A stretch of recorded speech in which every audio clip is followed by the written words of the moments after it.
Okay. And I'm gonna just put it on here. So I think I've started it. Yeah, it started there. So let's just wait and see if it's coming on here. Okay. Yeah, it started, and I'm gonna just put. Yeah, it started. Yeah, we're live. Yeah, so that's cool. Just wait for Roger to come on. You'll have to excuse me if I'm a bit washed out on my face here. It's just that I'm facing a window and it's bright sunlight, so I Oh, no tend to worries, wash mate. my face out. That's fine. Yeah, no, I got a like a window right here. It blanks me out. I got my light on, just brighten it to look to show me better on the screen, so to speak. Yeah. So there we go. You had a good weekend? Yeah, not so bad, really, to be honest with you. Everything was okay or went as it's supposed to have done. Yeah. So yeah, I had a new bike over Christmas, and I haven't ridden a bike proper in about 40 years, so it's quite interesting. I did 3 miles in it though. Oh, So right. That's yeah, all this right. was alright. Yeah, it wasn't too bad. I had an old bike I rode about a month ago briefly, but I was like all over the place. I was like, I was on straight at all. I was like, I couldn't keep straight, but I was much better with this one this time. Got my boy a bike, and I got myself one at the same time from the same guy, and so I had to hide my bike and his. Yeah. To Christmas I had a month before, and I was itching to ride it. I thought, I can't. If he sees I got a new bike, he's going to be saying, why have you got a new bike and I haven't? So I had to hide it. So let's wait for Roger, and then we get going. I thought Roger had forgotten, to be honest, because literally about 10 minutes ago I couldn't get hold of him, and I thought, oh no, he's asleep or he's forgotten or something. Yeah. It's easy to do, I suppose, isn't it, Yeah, really? and with the different time zones, it's well easy to do. And Roger's got different shows and different channels. He's got a lot on. I think he's streaming to 3 different channels. In all fairness to Oh, him, wow. it's a lot of gaming channel and his other ones. So it's a lot of work. It's a lot to keep up with. Yeah. So I'll just check. Any questions? Not yet. No one's watching. Anyone got any questions? Please type them in the chat for any of us, for me, Roger, or Michael. Or if you just got a question in general, just ask us, and whichever one of us can answer it, we will do our best. So, I've got to say, I'm loving this because it's given me an outlet for the knowledge that I've acquired. you've got a hell of a lot of knowledge as well. I'm looking at your podcast, it's like, wow. I mean, doing. I mean, it's as the podcast said, that was up to 12 years, which was 5 years ago, and I've got a lot of stuff that I've put on top since. Right. And it's just I haven't actually revealed to anybody the big thing that stopped me dead in my tracks yet, Okay. because that's quite. And that's quite. It is quite a big thing, and a lot of people will be outraged and start stamping their feet over it. So I haven't said a word about that yet. So, are you going I'll to tell us say it in, today? I'll say it in the other podcast if you want me to. I'll say it. I've got no Yeah. problem with that. Yeah. Controversial the better. We like controversial. Yeah, we do. Yeah. Make If it you want to real share that good. before we get started, you can. If you want to warm up, it's entirely up to you, or whatever you want to do. Get real big and controversial. Yeah. Get because I started off love with. it. Yeah. It's up to you. What? Do you want me to mention it beforehand? Yeah, go on. We haven't got no questions yet, so if you want to start off, yeah, you carry Are on. we streaming live? Yeah, we're straight me live. Yeah. Okay, I stumbled across one of the original Greek names for the Bible.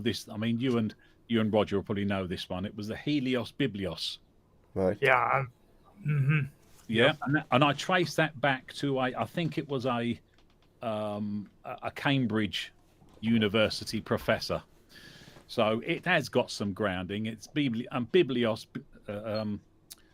Helios Biblios, you can understand how the name Holy Bible came down the years after that. Except for the word Helios means the sun, as in Heliopolis, the city of the sun in Egypt. And Biblios was a collection of papers. Today we would call it a book. So it was originally called the Sun Book. And it's about alignment, total alignment. Now, if you've ever looked into Egyptian mythology, you will start to realize who Amen is. It was an Egyptian god, the son of God, in fact, but in a god in his own right.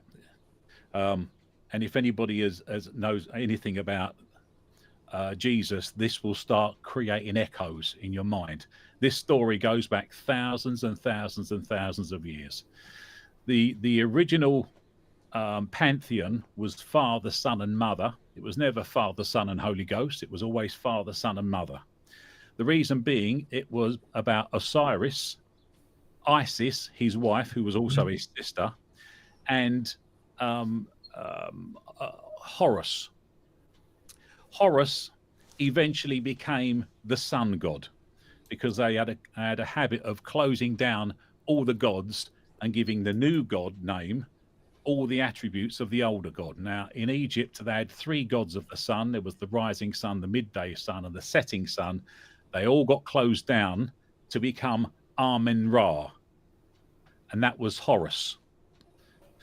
I won't bore you with the Egyptian mythology too much, but Isis lost Osiris to his brother Set, who is the god of the darkness. So they found his body, Osiris's body, but they couldn't find the phallus. They found 13 pieces that he was cut up into, something like that, but they couldn't find the last piece, which was his phallus, his penis. So they fashioned a penis out of stone, and Isis flew around it, chanting spells. Again, this is mythology, to become pregnant. So she became the Virgin Mother, and she gave birth to Horus, the virgin child.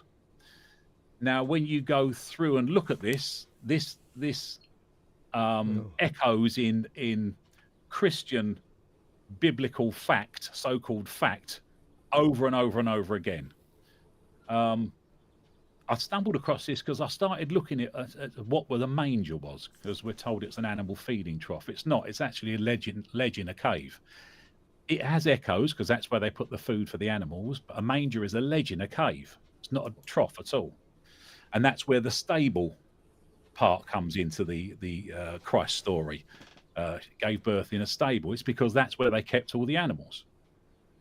So when you go into a church, I don't know if you know this, before the exact date slips my mind. It was something like 1700, 1550, something. It was around that sort of time. All churches faced east. Remember, Horus became Amen-Ra, the Egyptian sun god. So the obelisk represents the Egyptian sun god. When you go and look at this, all churches faced exactly east before a certain date. And then they stopped facing east, and they started facing almost east, not quite. And the reason for that is because they started off, the builders of the churches used to build a town around the church. Then as the church's population started dropping, they took the church to the people. So they built the church inside an already big town. So it couldn't face exactly east. And if you take I've been at the churches and I took a compass with me, and the church lengthways like that, the congregation used to sit across sideways, which didn't make any sense at all. And then when you sit down sideways and you look in front of you, there's a picture of Jesus Christ up there, and then you hold your compass up and it's almost due east, because that's the way the sun rises.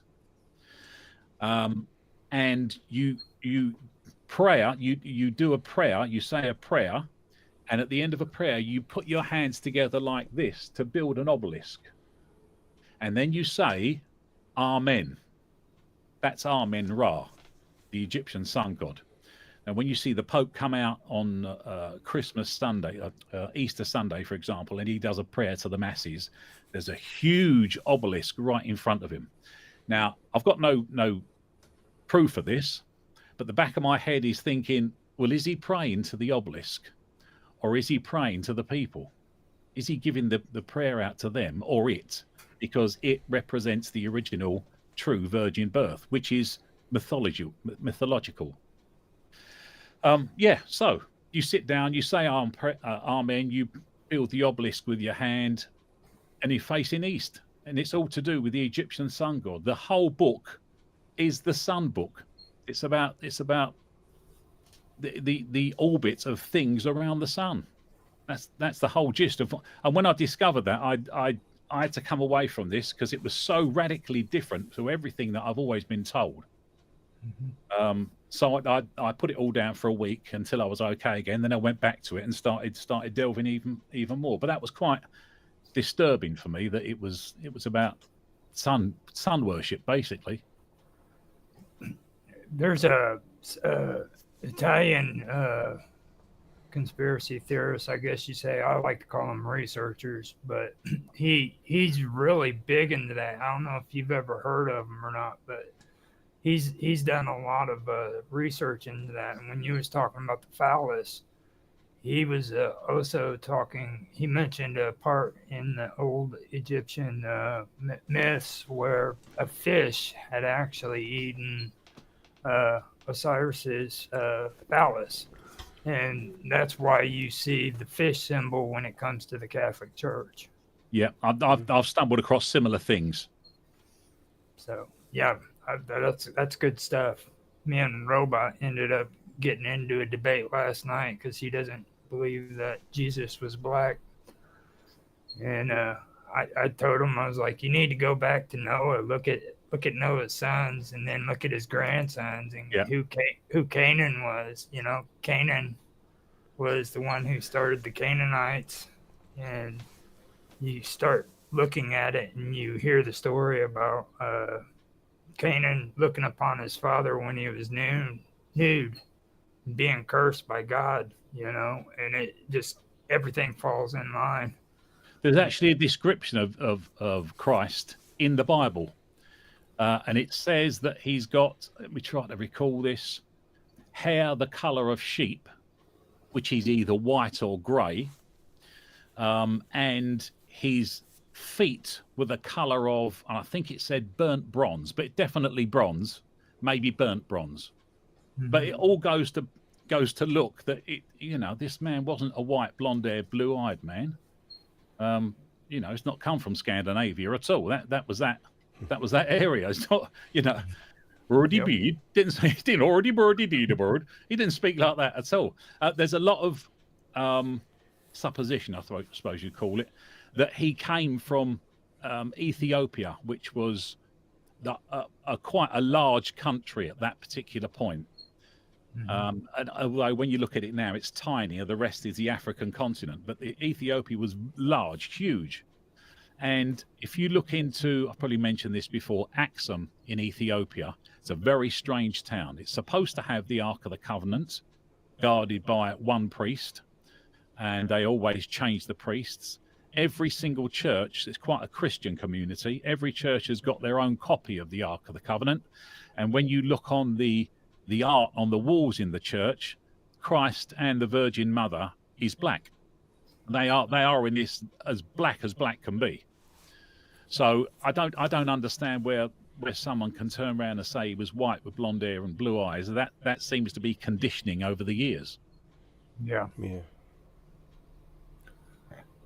I love that whole topic because I ended up getting curious about it, and it had absolutely nothing to do with religion that got me spawned on it. It was more actually, I guess if you call Sumerian religion, which I do, because it's just, they call it mythology now. I call it religion because that's what people considered it as when they were worshiping, So, but that's how I got started, because I started finding out like a lot of these old Sumerian gods were just transferred from one area to another. First it was Sumerian, then Babylonian, then Assyrian, then Phoenician, and then it went into Egyptian and Greek. It just keeps going on, It's like Ishtar, and by the time Ishtar made it to the Phoenicians, she was already a freaking mermaid. or no, the fish goddess. You Yeah. know what I mean? So that's what made me think of the mermaids. Was Ishtar by the time she was a Phoenician goddess in Nineveh, and the Italian guy I was telling you about too, when he was talking about Isis, he mentioned the fact that Isis is actually the Virgin Mother. You know what I mean? Yeah. And there's a church in Italy that depicts it. If you go online later on, I can find a link to show you who this guy is. He's amazing. He's got a real deep Italian accent though, but he really knows his stuff. I think you'd like him. There's a lot of, I mean, this is the awakening, basically. When you go through biblical texts and you do your research, it's obvious that the story we know of Christ and Christ are two completely separate people. The story goes back, as we've just said, thousands of years before he's supposed to have been even born. And everything is around particular numbers and star alignments. Easter, for example, as you've just said, it started off by being Ishtar, who's a pagan goddess, originally a pagan goddess. Everything's pagan. It's just spelt differently. And the way they choose Easter is, I'm going to try and get this right, it's the first Sunday after the first full moon after the vernal equinox. It's a star alignment. That's why this supposed time when Jesus was resurrected, that's why it changes date every year. And Ishtar was one of the goddesses of rejuvenation and replenishing. So when you look at that, that's why there's another word I was thinking that would encapsulate that perfectly. I can't remember it now. That's why you look at Easter eggs and the bunnies as being Easter, because it's the replenishing, it's the renewing of the race. Mm-hmm. So and you and John have probably come across this quite a few times.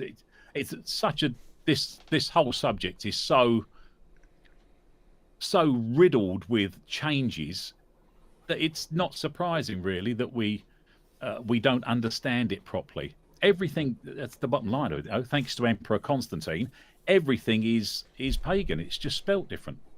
Everything's pagan. They worshipped exactly what they saw, and they couldn't turn around and say, we love that tree. So they put a god in charge of that tree. Oh, we love the god of the tree, the god of the sand, the god of the earth, the god of the sky, the night, the day, the stars, the planets, the sun, everything had a god. And there was about, at 1500 BC, there was around about 2,500 different gods. This is why Akhenaten was such a heretic, because he got rid of all of them and started following the Aten, the sun disk. And there we go, sun worship. Yep. Me and Bob Dub was talking about the feminine aspect and the masculine aspect, and we just finished up on the second part of it. And she wanted to start talking about the ancient gods and the female aspects versus the masculine. And we started talking about Dharma with Buddhism and Hinduism. And she's really well versed in Buddhism, and in the episode she started explaining it all, and I pointed it out after she was done, that the majority of the stuff that she was talking about was the masculine aspects of it, and when it comes down to the feminine aspect, it's basically virtue and purification. You know what I mean? Those are the only two things that are important when it comes to the feminine aspects of these religions. And when you go farther back, even in Zoroastrianism, Zoroastrians, their writing is all written in the feminine aspects of writing. But then there was a change during some time period where they went from feminine to masculine, and it became duty, and this is the role that you play as a woman, and this is the role that you play as a man, and things like that. And it all rotated around the sun Yeah. worshiping, Yeah. and worshiping the moon. I thought all that was pretty interesting. So, Well, when you see the eyes of Horus, one represents the sun, one represents the moon. And then you go further into Egyptian culture as such, and that they seem like they're fascinated with the afterlife. They're not, and when you get deeper and deeper into that, they're not fascinated with the afterlife at all. They're telling you the afterlife is reality. And what they were fascinated with was this, what we call reality or consciousness. The sun and the moon, the male and the female, matriarchal and patriarchal, it's the two different hemispheres of the brain. One of the hemispheres, the left hemisphere, controls the right-hand side of the body, and the right hemisphere controls the left-hand side of the body. This is why you'll find left-handed people are normally far more creative and spiritual than right-handed people, because they're dealing more with the right-hand side of their brain, which controls the left, than anything else. It's directly in between is the pineal gland, and this is supposed to be the seat of consciousness, the link between us and our real authentic self. So that's where we receive a signal, apparently. That's where we receive a signal, and then we perceive reality as this signal tells us to perceive it. So I've had loads of conversations with people that have said, so you're telling me that reality isn't real, it's just each individual perception. Well, how comes I can see you, you can see me? What this signal does, and Nikola Tesla stumbled across this signal. He said he knows it's there. He doesn't know where it's coming from, though. This signal is an agreement, if you like, from a global consciousness down into our individual stream. So I see that lamppost in front of us, you see that lamppost in front of us, and everybody sees, because that's what the global consciousness tells us is there. But when we come into our own private life, we retreat, we start producing our own reality. And this goes back with the double slit experiment. And I mean, the Egyptians knew all this. This was the really strange thing. They knew this at 1500 BC through the use of certain chemicals. And we're only just coming back and picking this up again and finding out that what they said is actually right. Have you ever learned anything about yin energy? No, that's more Chinese, isn't it? Yeah, yin and yang. They talk about that a lot whenever it comes to the left side of the brain and the right side of the brain. You know what I mean? And like they say that whenever you use the left side of your brain, you're more externally focused. Yeah. Whereas if you use the right side of your brain, you're more internally focused. You're more concerned with the things that are happening within you. You know what I mean? Yeah. And there, stuff like that. That's when you was talking about that. That's what really stuck in my head. Right. Yeah. It is. Sorry, John. Go on. I was going to say, you're on about left-handedness and right-handedness. When I was growing up, it was it was taboo if you were left-handed. My dad used to hit my hand with a ruler to try and make me use my right hand, and I wouldn't. And I found out a friend of mine used to go to a Catholic church, and he used to use his left hand, and the nuns used to tap him with a ruler on his hand to try and stop him not using it. So it used to be, back in the 60s, 70s, a big taboo if you were left-handed. Yeah. Because a long time ago, they used to say if you were left-handed, it was a sign of the devil. That's what they used to say. It used to be the old way of thinking. I guess I mentioned that when you mentioned about left and right-handedness. There is still that taboo with the devil. Yeah. There are still particular churches around now that won't let anybody that teaches yoga hire one of their rooms. And the reason being is because at the end of the yoga class, they meditate. So they don't want that, because that's you understanding consciousness. That's you getting in contact with your higher self, as they say. Yeah. So they don't like that. They're not interested in that. They want you to believe everything that's in front of your eyes and everything that you can hear. And there's a lot of silly little experiments that can show you that what our senses tell us are not quite right. It's some things amiss. Recently, my wife pulled it up on her phone yesterday. She said, "What colour do you think this dress is?" And it's a woman's dress. I see gold and a grey, light blue grey. She went, "No, it's gold and black." "Oh, no, sorry, it's blue and black." So I said, "No, it's not." And I can clearly see it, and she can clearly see it. It's different colours. Well, that's just a simple explanation of how people's perception has been changed throughout their life. There is no reality. There is only perception. You will see what you've been taught to see. This is why when you have a child brought up by a spiritualist medium, they're far more open-minded than a child brought up by somebody that, no, there's no such thing as a life after death. It's all, that's it, dead, finished, all the lights go out, that's the end of it. That's not the way the answers to the experiment are coming back. It's completely opposite. I was going to ask you, now, I see on social media a lot of people talking about there's going to be a huge awakening coming this year. Yeah. There's going to be going into the fifth dimension, which is a mental dimension more than a physical one. It's more like a spiritual dimension more than a physical. It's not like we're going to change for being physically from what we are. I'm just wondering what you believe about that. Do you think that's true, or do you think talking a lot of codswallop? Well, my research took me to look into the Mayan prophecies. This was just before, about a year and a half before they started saying, "Oh, the world's going to come to an end because the Mayan prophecies dictate it's going to come to an end." And where they got that from is because of the I think it's called the Dresden Codex, where it's a pictorial form of how life is going to evolve. And in the last, I think they call them backtons, there's 4 or 5 different areas, different congregations of time. And where they were in the last time, which finished on December the 21st, 2012.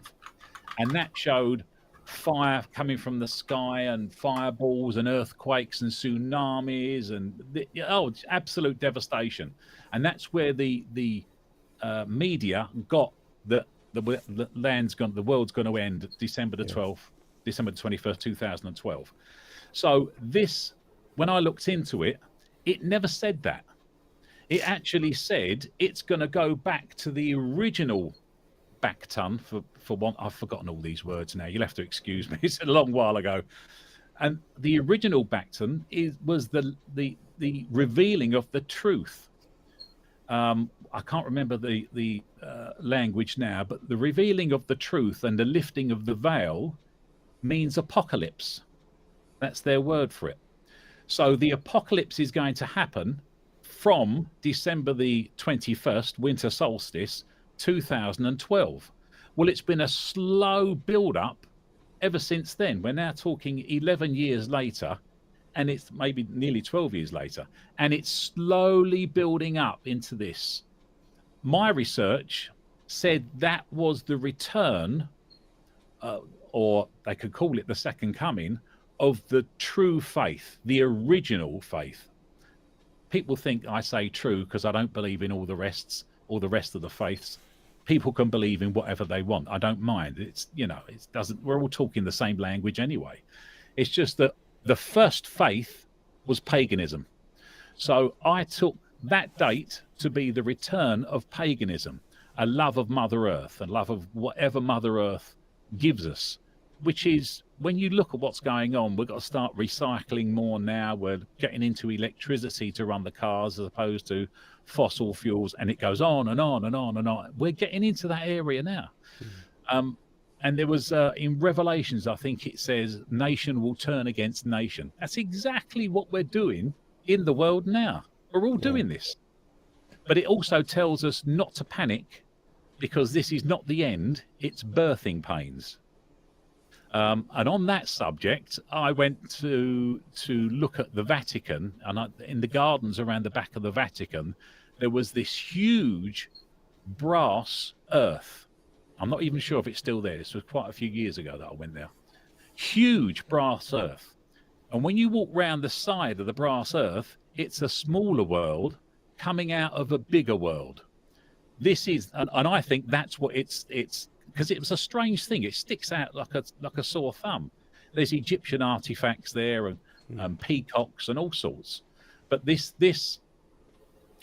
sticks out right in the center of the garden, and it's a smaller earth, the new earth being born from the large earth. It's the return of paganism. I'd put money on it. I think that's the truth too. I believe that the longer things happen, the more people are going to realize that we were basically wrong, and that's the best way to say it. Like with all these religions that we have now, when you take a look at it, people back in the ancient times when they were freaking into the paganism, it was brutal. Don't get me wrong. But they had a respect for freaking the earth. They had a respect for nature. They did sacrifices and stuff with animals and everything. But when they did those sacrifices, it was towards their deity. You know what I mean? It wasn't like it was just a waste of meat, like people do today. Like how many people can't even finish a meal and they throw it in the trash? Yeah. So I believe that. I believe that a lot of people are going to start going back to the way it used to be. It's going to be a big change. I don't know if it's going to be like a big awakening or not, but I know something is going to happen. Well, this is a year that a lot of people, and I've been seeing, like John said, I've been seeing it on Facebook. It's the awakening's coming. It's going to happen this year. Hold on tight, so on and so forth. Blah, blah, blah. And I just think, well, let's take it all with a pinch of salt and go back to grassroots as to what we actually know. We are heading that way. Mm-hmm. We are heading. We've got to start looking after the earth. There is no one else that's going to take us out of this place and put us somewhere else. We're not just suddenly going to turn up on Mars or Venus. We couldn't live on Venus anyway. Mars is the closest planet to what we can live at, but it's still cold. So no one's going to give us somewhere else to live. We have to start looking after the earth. And that was the big revelation of my research after so many years, and it's still coming back the same way even when I look at the subject now. We've been led down the garden path. We've got to stop. You can call your God whoever you want. I don't mind. I'm not bothered. You can follow and say your religion is whatever religion you want. I really don't mind. But as long as we start looking after the earth, it's important. It's very important. Yeah, I agree. No, John's deep in thought. Yeah. You got him fired up. He gets it.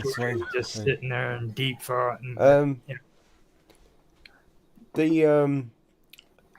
I'm going to say this fifth dimension business done. Have you seen all this fifth diversity or whatever they call it? Diversity. Is it dimension? What do you actually think of that? Do you think that is what you call a return to paganism, or is that what you actually think that is? Well, it's a revealing of the truth. There are more than who was it? I think it was a quantum physicist say there are more than one dimension. Yeah, we're in the third dimension, and we have invented another dimension, which is time. So this is known as the fourth dimension now. But they say there's anything up to 11. Which is, to be honest, I think we've gone so far down this route of believing everything that's in front of us, and if we can't see it, feel it, smell it, it doesn't exist. That's the wrong route. We've got to stop that. And I don't know how you would do that. We've got to start understanding other dimensions. Yeah. The eyes pick up a certain bandwidth of light, available light. Now, if you were to stretch the actual light spectrum out, from Land's End to John O'Groats, we see 1 inch in the middle. But there's all that going on, and we don't know about it because we can't perceive it. We can't see it. And it's the same with human hearing. Hearing goes from 20 hertz, the lowest, to 20 kilohertz, the highest. And there are actually products on the market that exploit this, and I'll tell you about that in just a second. But that whole frequency range we can only see up till about the age of 15. After that, the top end, the 20 kilohertz, starts to reduce. And there was I can't even remember the name of the inventor. How much stuff is going on inside here. It's not a never-ending bucket of knowledge. Some stuff has to fall out for the next lot to go in. So that's my excuse. The inventor invented a product called a mosquito, I think he called it. And what this done was, there were youths hanging about outside fish and chip shops and fast food restaurants and so on and so forth, corner shops. So he invented this product to disperse the youths, but not to put off any adult that wanted to go into the shops. And you can look this up. It's all freely available on the net. So this thing's called a mosquito. And it was, I think he chose 18 kilohertz as a frequency. You plug it into the mains, it produces this really high pitched, and then all the people under the age of 15 can hear it. It hurts their ears, so they don't stand there anymore. And when I stumbled across that, I thought, oh, the man's a genius. An absolute genius. No aggravation, no nastiness with the people. You don't have to tell them to get lost or anything. It's just a nice, clean, easy way to disperse youths. And as far as I know, you can still buy this product. I didn't know that. Very clever.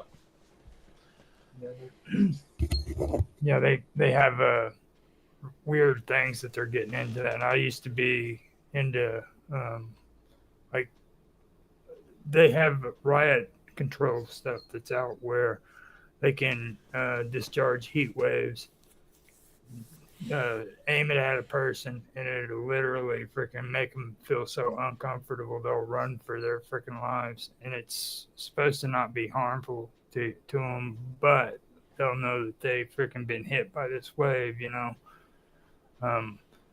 kind of weird. I don't know for sure if I'd want that kind of stuff in public. I mean, they come up with some strange stuff. And this goes back thousands of years, though. Even the Egyptians were into sound healing. Yeah. They understood frequencies and the vibration of atoms and how they could be for you and against you. There's I think it's called the College of Sound Healing. If you look on the internet for that phrase, it should come up. It used to come up. I haven't searched for it for years. But they were researching how to repair certain organs within your body without operation, just by pummeling them with particular frequencies. I had a knot in my shoulder at one point, and I went to have the shoulder massage, and he went, "Oh, that is a deep knot." And it was there for months. I couldn't get rid of this knot. He went, "Oh, that is a deep knot. What we'll do is we'll try some ultrasonic." And this was at the time when I was researching the College of Sound Healing. We'll try some ultrasonic frequencies. So at that point I went, "Oh yeah, all right, okay, I'm up for that." And he put this machine on. It was like a long gun type thing, and you couldn't even hear the frequency that it was putting out. But he just put it on. He circled round and round. There you go. This should break it up. And it was a very high-pitched sound. And they do ultrasonic sound testing or ultrasonic scanning when your lady is giving birth, has got a child, and you see an image of the child. Now, we understand this. Egyptians understood this 1,500 years ago. It's just that they called it something else. And again, they were revealed that through the use of hallucinogenic drugs, which I'm not you know, I'm not a pro user of any drugs at all. I've never touched any, and I wouldn't suggest anybody touch any drugs like this. It's dangerous stuff. But they done it years and years and years ago.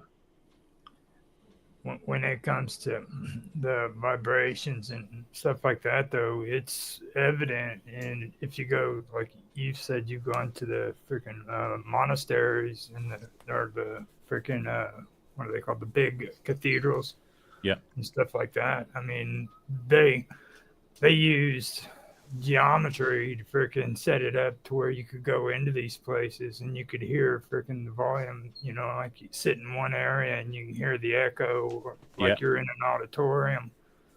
They have them even in India where what's that one? It was supposed to be where they buried the emperor's wife, but he ended up using his empire's entire fortune to build this freaking the Taj Mahal. Yeah. The Taj Mahal. That's what it was. But that's the way they set that up too, where you can go into freaking the main corridors in there, and it would be just like being in an auditorium and having a freaking microphone. Everybody could hear you, you know. So, I mean, they've been doing it in these architectures all along. Yeah. And people even believe that's why the Great Pyramid that you're got on your background right there, that a lot of people believe that's what that was made for. Well, yeah. You know, if you look onto, I think she's still got them on YouTube.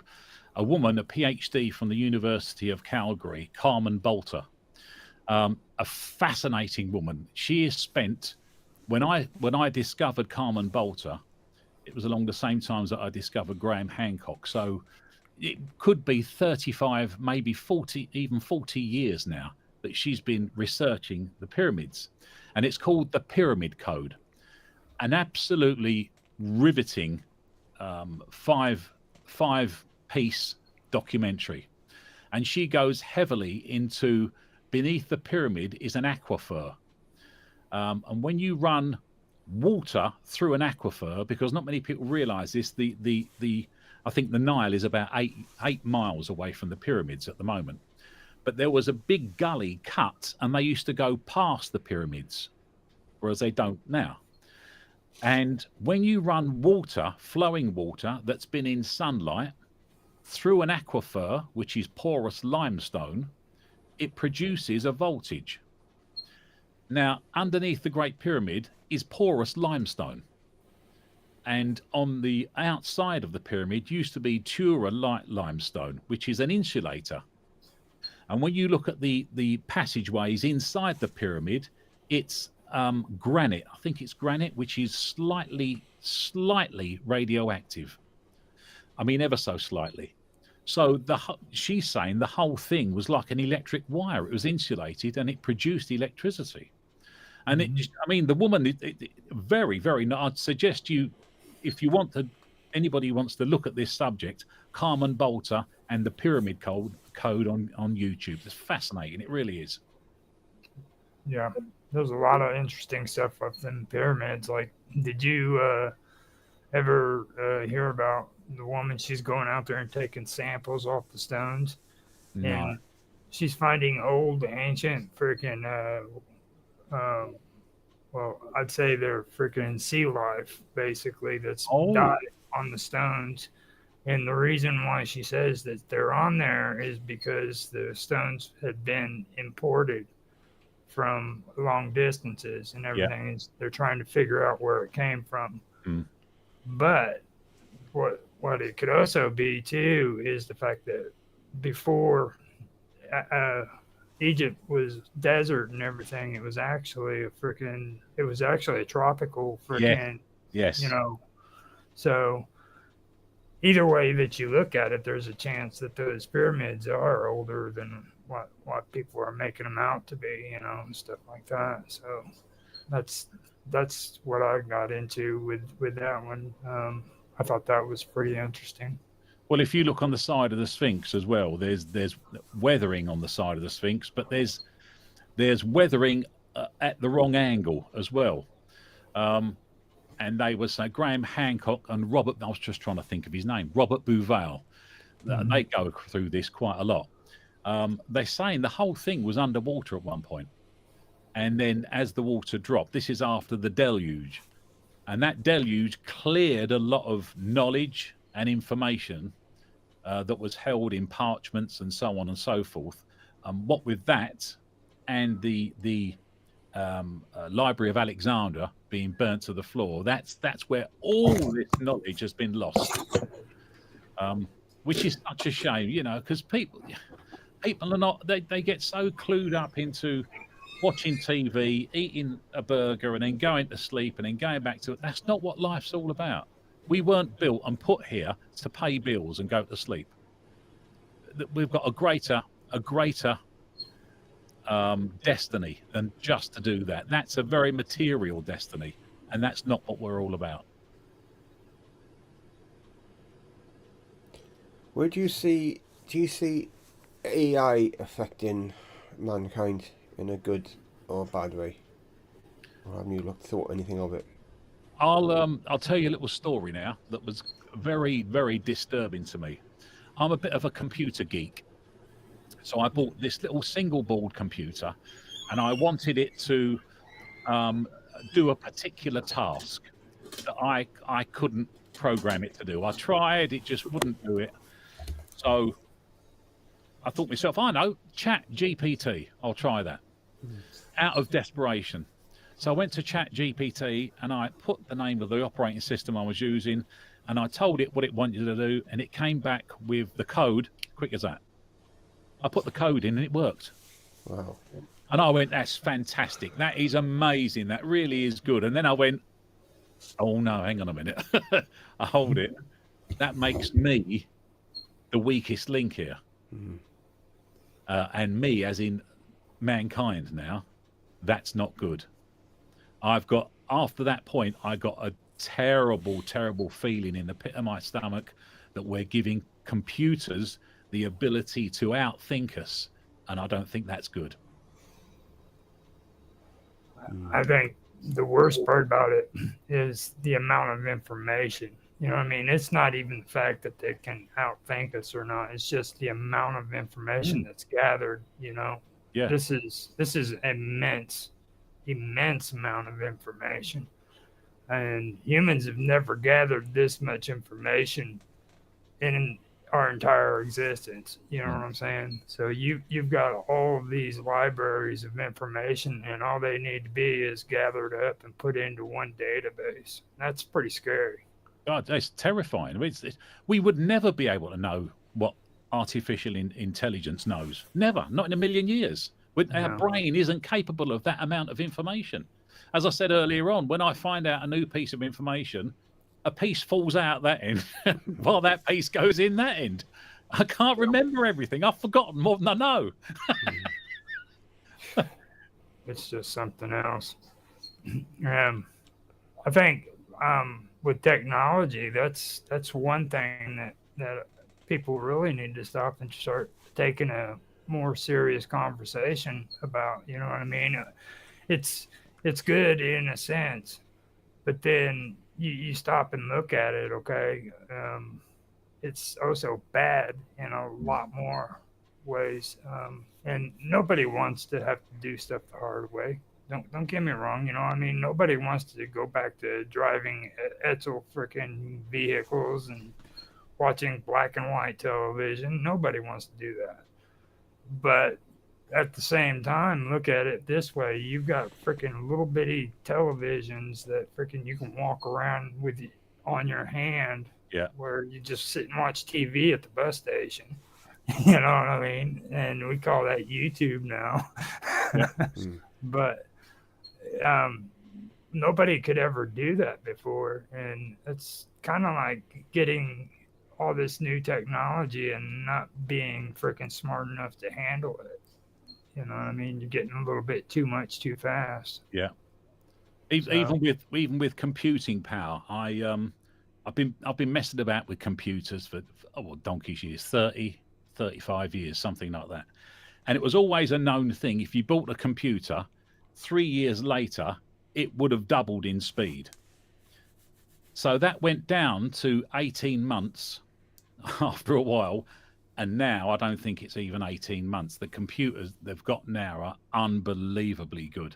As I say, this little single board computer, if you go back 30 and it cost me, I don't know, £80 or something like that. It was a nominal fee for what it can do. When you go back 35 years, that would have been thousands and thousands and thousands of pounds. And now it's almost just a throwaway. So computing power is increasing, and I don't know where this is going, because it's going somewhere. Everything's on its way to somewhere.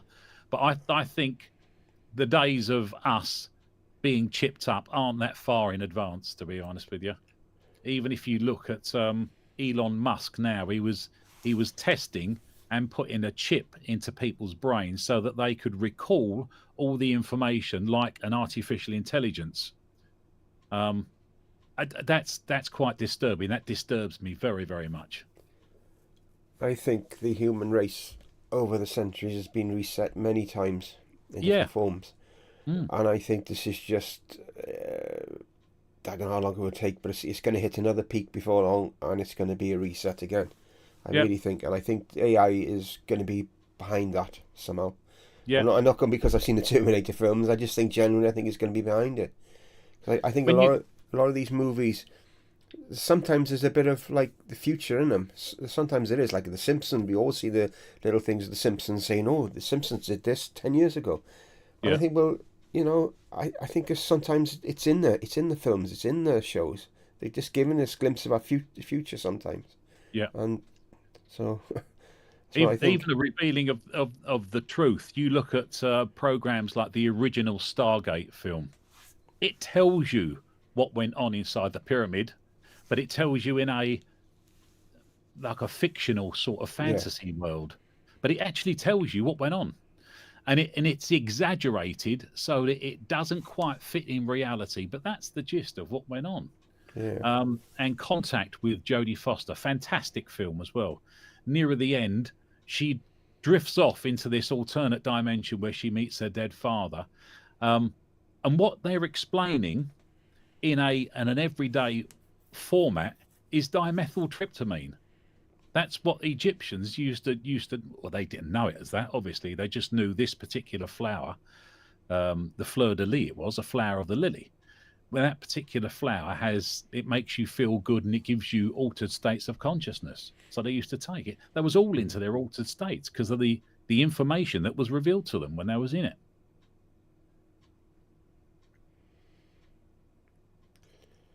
Now, when it comes to Stargate too, the thing that I notice is they try to deny where they get their information from. Like they actually did this little, an episode where they're saying, "Oh, we use science in this TV episode and stuff," and I'm sitting there looking at them like, "You are so full of shit." You know what I mean?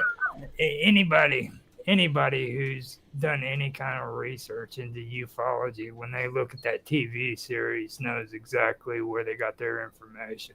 You know what I mean?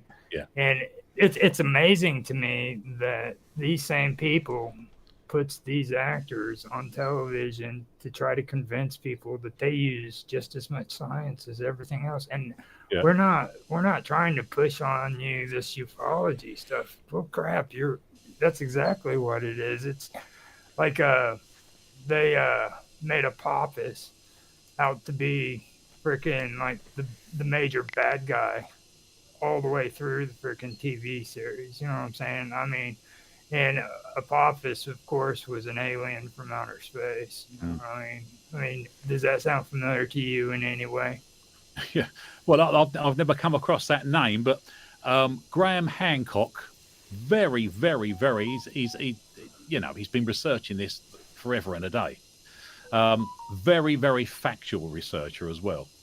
He started off looking at, and he was never into aliens or UFOs or anything like that at all. He was very heavily into Egypt and mythology, and the fact that we've all been here before and it's just scrubbed and started again quite a few times, as John said earlier on.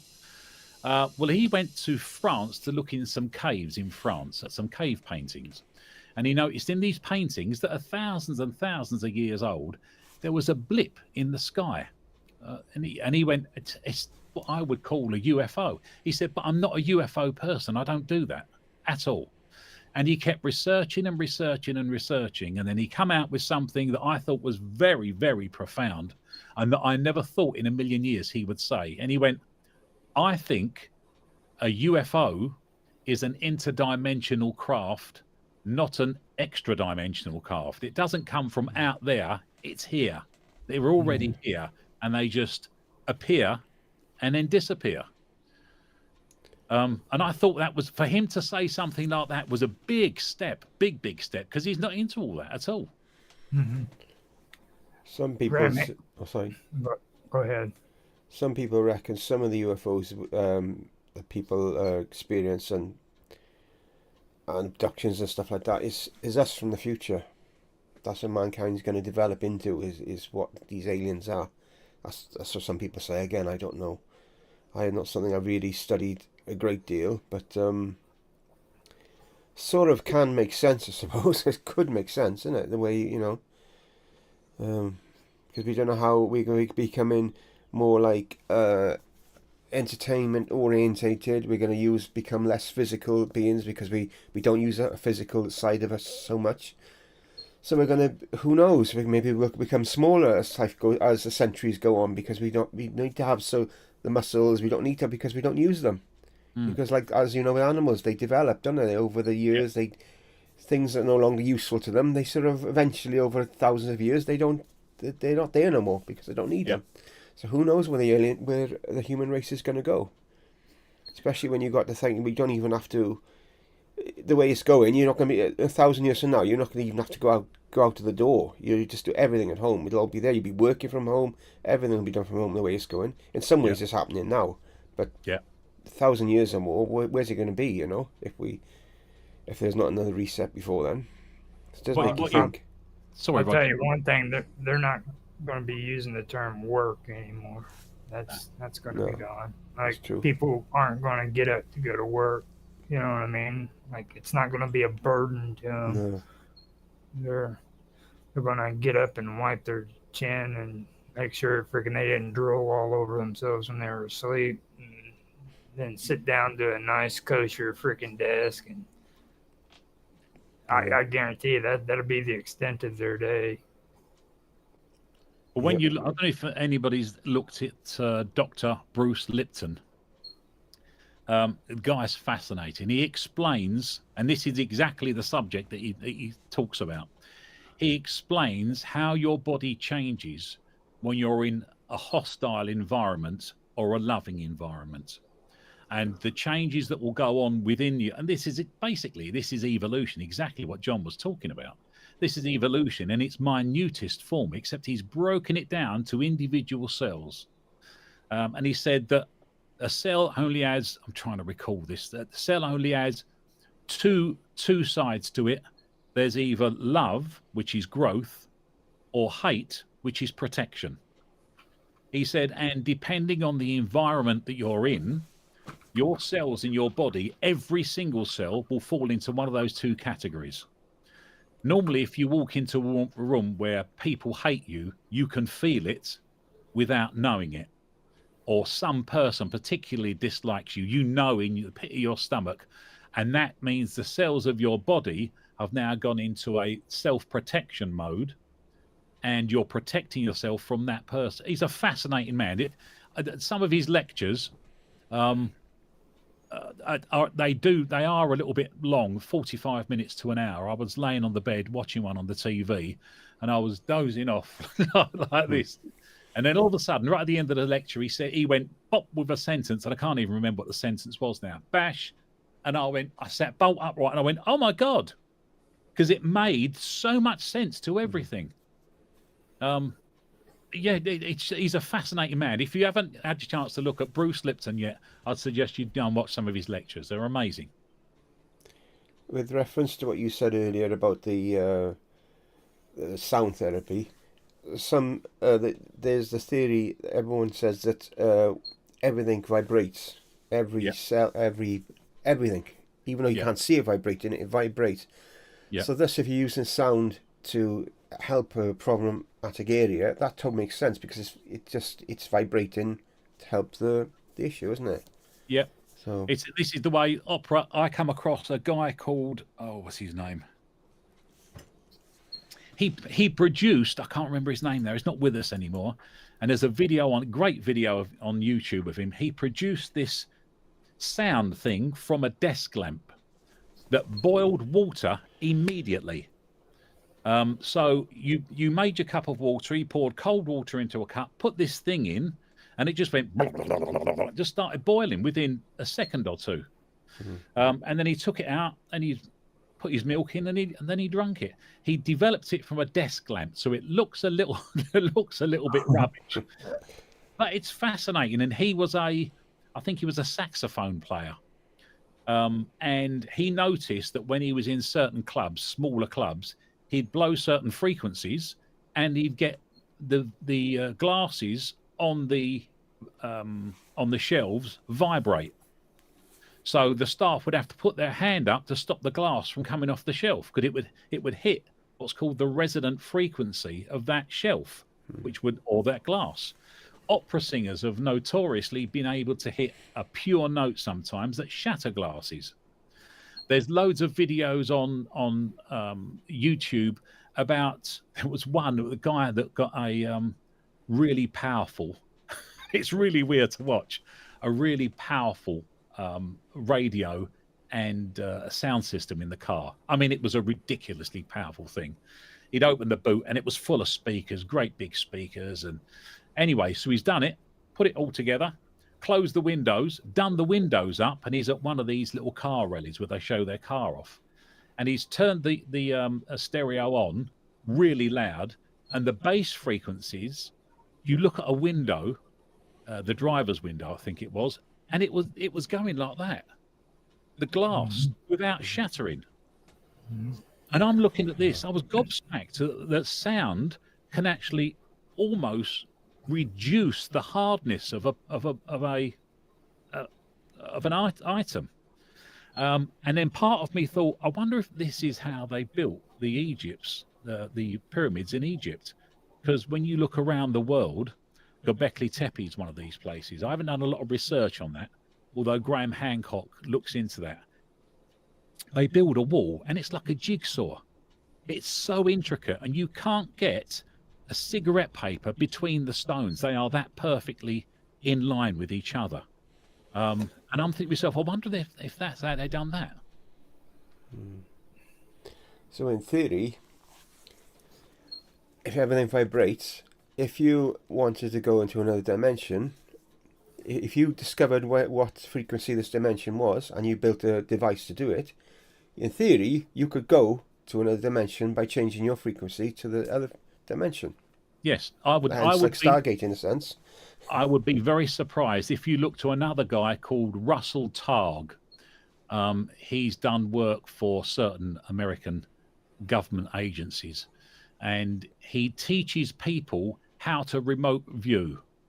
And this is it's a very fascinating man. He done a TEDx talk on it. And he's I'm not even sure if he's still with us anymore. A fascinating guy. Go and have Russell Targ, Targ. And he put a video on, it's on YouTube, called Third Eye Spies. And he would teach people, and this one particular person went to Russia. In his mind, he was still sitting in the room next to him. In his mind, he's gone to Russia, to a certain building, and looked into what was inside a sealed vault, and then come back and then wrote it down. And he was right. He was spot on. And yeah, Uri Geller's into all this as well. But that's the frequency that you're talking about. That's the very similar thing. So I remote heal, not too often because it takes a lot out of me. But I'm not going to say the person involved, but basically recently it was someone the other side of the world, and I instantly connected with them within seconds from where I am in Wales, and I could see them, and they felt me as well, that I was there. And I think to myself, well, how does this happen? Is it like through frequency? Am I like shifting my perception somewhere? how do I do it? But I can do it, and I've done it before. I've gone all around the world, and I've sensed other people's souls, spirits, and stuff like that. I've healed that way, and I often think to myself, okay, I know I can do this, but how can I do this? What makes it work? You know, I don't know if you have any thoughts on that, or any insight to that. I don't know, but I had a really, really strange. I've been told in this room where I am at the moment, this is where I'm closest to spirit. right. I was told that without letting the medium know what had just happened to me. I was sitting exactly where I am at the moment, and I was texting a particular person, and I've got all in front of me. I've got like any place you work, there's all bits and pieces all over the place, and I narrow this field of view down so you can't see it. That's what the green screen's behind, because it's an absolute tip. So I'm sitting here. I'll be real, that's the way we all work. I've got a very, very messy office, but a clear mind as such. So I'm texting this person and telling them something about what somebody else said, and it was to do with the situation I found myself in. And then all of a sudden, a stapler fell off in front of me without being touched. It fell off of a piece of kit that I've got sitting in front of me and hit the desk. But it didn't just fall off. It went bang just as I was about to press send. So I stopped. And I've put the stapler back up again. And then, because it made such an almighty crash, it was terrifying. Picked the stapler up, put it back on the piece of kit, and I pushed it off again, and it went blop. So I went, no, how can it make that sound? So I put it back on again, pushed it off, and it went bang. There was no big crash and wallop like there was before. So I cleared the text, didn't send it. I then went on to Facebook, and I've got another a friend of mine who's quite a good medium called John. I said, John, I've just had something go on in my studio, and I'm sending emails as well to a media lawyer, and he's calling me the wrong name, and I haven't corrected him yet because I think it's got something to do with what's going on. He went, hang on a minute, let me have a think, and he's gone, okay, right, who's the person with the limp? So I said, that's the guy's name that the media lawyer keeps calling me. I knew somebody that had passed. He went, okay, all right. Who's the ex-policeman? So I said, that's this guy. He said, all right, he's got a problem with his knee or his ankle. He's got quite a bad limp. So I said, yeah. And he went, what has he got to do with guns? I said, he was in the police force for years. The chances are, this is back in the 70s, chances are he's handled guns in his time. Okay. He's with you in the room now, Mike. Don't send that text. So I just stopped what I was doing and I carried on, and 2 or 3 weeks later on, I found out that the person I was texting was going back to the other person I was talking about and telling them everything I'd said. Oh, wow. I was really pleased that he came here to stop me from doing that. So that goes with exactly what you've just said, where you can be on the other side of the world and they can feel your presence. And I think it's all to do with us not actually being here as such. This is this reality is false. It's not where we are. We're in a global consciousness, and we're all connected. I said to someone the other day, they saying about the future and past and stuff like that. And I said, look, he said, just picture this. He said, your higher self is up in the heavens, wherever you believe. And he's sending out like tentacles. And one of the tentacles is this life. Another tentacle's in another life. Another tentacle's in another life. Maybe another tentacle, maybe another universe. That is all parts of yourself. And they are connected to your higher self. And you're connected to them. And you send them information. They send information to you. And that's how it works. And that's how you can be in several places at once, because you are in several places at once, all at the same time. I'm not sure about the future. Not quite sure how the future is. Definitely in the past, anyway. I'm not quite sure how how it works in the future and how I don't know about that so much, but definitely in the past for sure. Well, I think it's the quantum, future as well, but not 100%. quantum physics, I'll just coming to the conclusion, and don't ask me to explain this, I don't understand it myself, that the past, the present, and the future are all happening at the same time. Yeah.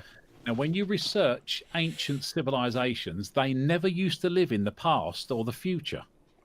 They used to live in the present, and that was that they said this is all there is. And with all everybody now has been steered down this particular path of we're all anxious or we're all worried, and anxiousness is something that you're thinking in the future that may never happen.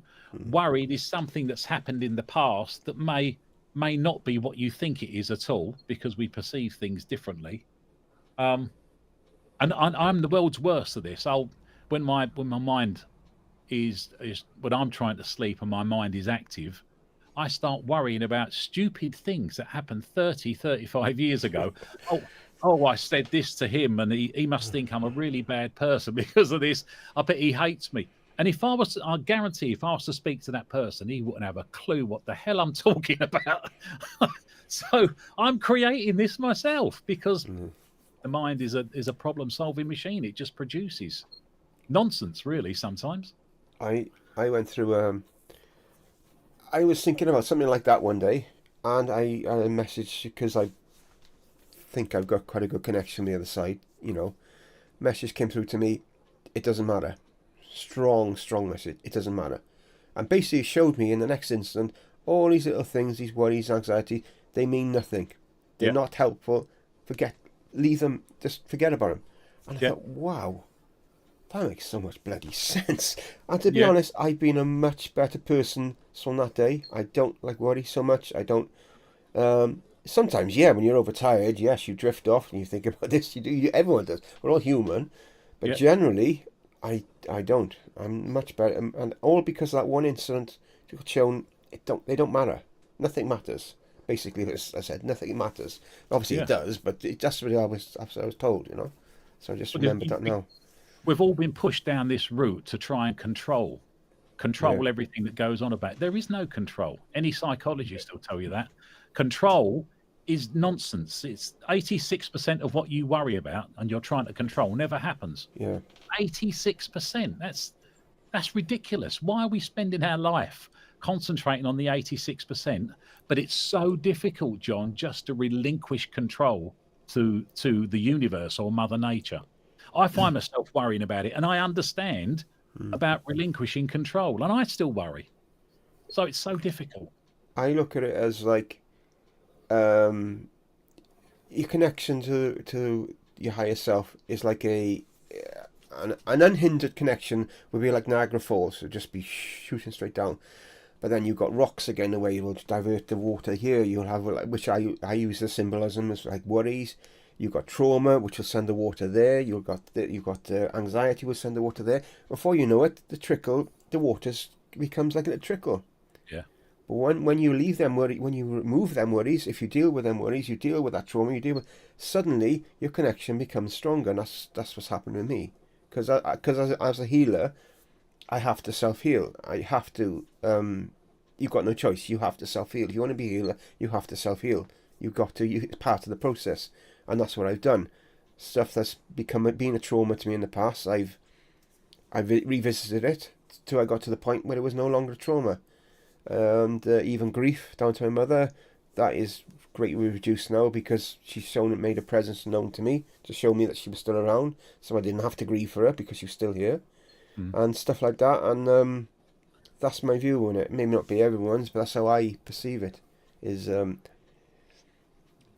I call them traps. Like worries, I call it traps. That's what I call it. Traps for your spiritual energy.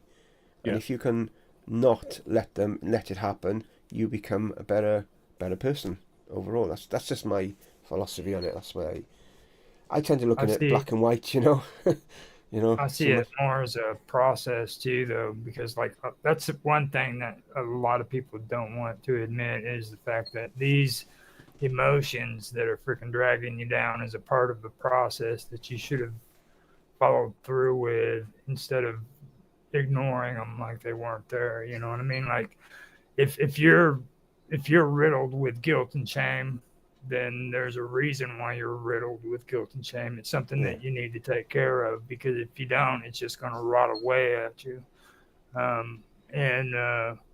Like me and Bob Dub were talking the other day about Zoroastrianism, and she asked me what my take on it was. And when it comes to Zoroastrianism, they don't believe that freaking good overpowers evil. They believe that they have equal force. And you have the decision on which direction you want to take. If you want to go down a bad path and have bad things happen to you, that is strictly your responsibility. Nobody else to blame for it. You're the one that did it. Now, if you want a positive life where everything's good, then you'll go and you'll do this. You'll take this path. But there's no outside influence that tells you freaking that this persuaded you to do bad things. You know what I mean? And that's the way they believed it. It's all in your actions and how you're going to deal with these things. And I've found over and over again, it's the same thing, over and over again. And when you were talking about control, I agree with you 100%. People freaking think that they have control when they really don't. You can try to control until freaking the cows come home, but you know what's something's always going to go wrong. Yeah. You know, it's like with Tom Hanks when he was stranded on that island. You know what I mean? They had that one scene in the movie where he climbed up to the top of that cliff and he was going to hang himself, and he even screwed that up. You know what I mean? So you got to think about it like that. You know, it's there's control is like it's a fake reality. Like, you don't control anything. You may think you do, but you don't. You might manage, but you don't control. You know, there's a lot of people who are good at managing things, but that doesn't mean they're in complete control of it. They're just able to manage well, and that's about it. You know. Yeah. So I was told by a psychologist once that the only thing you can control are your own thoughts and your own actions. Externally to your body, there is no control at all. But that's very frightening for some people. Terrifies them. It really does. It terrifies them because they built their whole life on this control system that they've developed for themselves. And then when somebody comes along and says that they really don't have any control, and to the point where freaking manageability, you know, everybody thinks that they manage well, but in reality, freaking everything's falling apart around them. And in their minds, though, everything's according to plan. You know what I mean? Yeah. They don't realize that their life is going to crap until it finally goes to crap. But it takes that moment before they realize it. All the way to that point, though, they're in control. They got things going the way they want it to go. And then when shit hits the fan, you know, oh my God, how'd that happen? Well, maybe it's because you weren't managing well. You know, at least that's how it happened with me. So I've noticed as well, certain situations in my life come round again. It's almost like I didn't handle it right the first time. So the same situation has come back again. And this has happened all throughout my life. And it's got the same players, but in a different way. So it's the same personalities in a different body. And they come round again. And I'm going, how? I've sat on my own. I've gone, how the hell have I found myself in this position again? It happened before, and I handled it and come. So it obviously hasn't been handled correctly. So I handle it slightly different. All of a sudden, it all just dissolves and goes to nothing. Doesn't happen again. And a lot of situations, a lot of situations I've found like that. I think It's they pretty call amazing. it. Sorry. Oh, go ahead. I was just responding. I I think said they it's call it amazing. Mystic Spiral. I think they call it. So something like that. There's a name for it. I had a book by it years ago. That happens to me as well. Same thing. It's like we're living a nightmare almost. Sometimes it depends Yeah. on the situation. It's like, yeah, I've been here before. Yeah, this is going to happen. This is going to happen. Yeah, yeah, here we are yet again. Yeah. And you just somehow you're meant to learn from it, but until you learn, as you said, the right thing, it's going to keep on happening. Once you have learned it, it doesn't happen again. Yeah. You know, I agree with that totally. A quick explanation of a situation. My wife, she used to work for a big company in Romford and near London. And then we decided to get married and have a little child. And the area was quite a rough area. So I said, we're going to move out. So we moved back to where my wife was actually from. Now, the company where she was, everybody got made redundant, and some people moved to London, some people stayed where they were. And we moved into this area, and my wife said after about 2 months, let's try to get a food delivery just to see what it's like. So she's gone on the internet and she's gone to one of the supermarkets and she's ordered all the food and somebody, and this was the weirdest feeling, the delivery guy turned up at the front door, and it was a guy she used to work with in her past job. And she went, oh, that's weird. What's that? He didn't even get made redundant. He went to the new place. So she started talking with me, and he said, no, I didn't like it. He said, so I left, and I'm just doing this now. And I went, what's the chances of that happening? That's a very big synchronistic event. So I said, I don't know what we're supposed to make of that, but it was put in front of us to show us something. And she thinks I'm weird anyway because of the way I talk now. So, You know, every time you guys get into this conversation, there's one thing that nobody ever talks about. And I wanted to bring it up. What do you guys think about deja vu? yeah, that's very interesting. I'm not quite sure what to make of that. And in my research wanders, I've come across situations where, hang on, piece of research. There was a guy wanted to look into deja vu and how mediums work. And he put two screens, this is on the internet somewhere, two screens in front of people and flashed pictures up on the screen. And it was like, a nice green meadow. And he wired them up to like a lie detector. So it measured the moisture of the skin. Basically, it was giving him an advance warning, an exact warning of when the fight or flight took over in that person's head. So he had electrodes on the head, one over the heart, measuring the heart, one around the lower belly or the upper belly, measuring the amount of times he was to breathe in a second. And what he found was he put loads of these pictures, nice fluffy bunnies, and then he put a horrific picture of a car accident with the body still in the car. And he sat the person down and he showed them this, 6 seconds. It was 6 seconds. 6 seconds before the horrific picture was shown on the screen, their fight or flight took over. It was almost as if their body knew what was coming. And he'd done this once and he got that answer. And then he'd done it hundreds of times and got the same answer. So the conclusion of that little test was everybody knows what's coming. It's just that we've been told to forget it and we ignore the cues. And I think this is tied in with deja vu.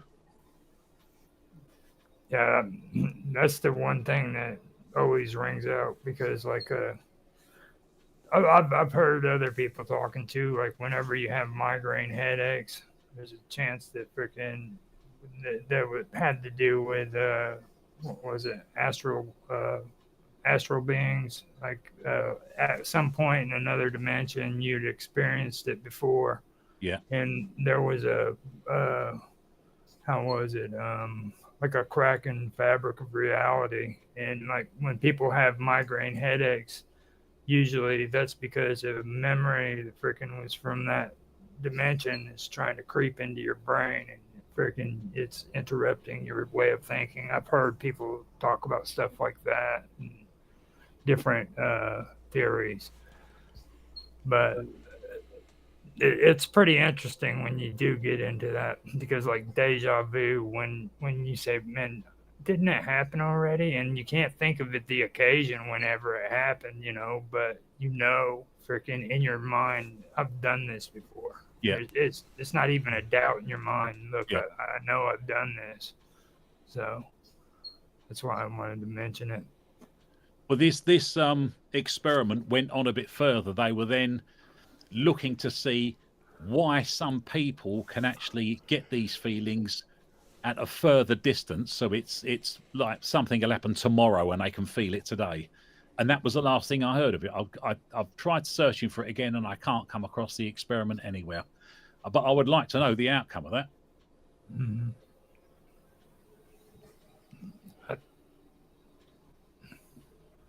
I think deja vu is,